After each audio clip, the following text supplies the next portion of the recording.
দুনিয়া বড় স্বার্থপর, কাউরে থাকতে দেয়, কাউরে কাউরে। বাপ আমার থাকতে চায়, থাকতে দেয়। আমার দাদাও থাকতে চাইছে, থাকতে দেয়। ধাক্কা দিয়া দিয়া ফেলাই দিছে।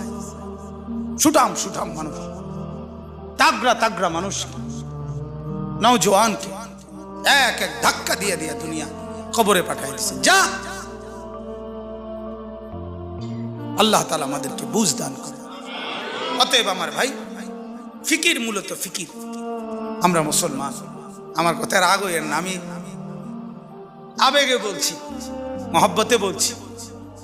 যারা দাড়ি ক্লিন শেভ করেন, দাড়ি কাটেন, তাদের কাছে আমার অনুরোধ, আপনি আরেকবার ভাবেন কেন কাটতেছেন। আপনি যদি বলেন হুজুর এটা ছাড়া আর ওয়াজ নাই, না আছে, এইটাও একটা ওয়াজ।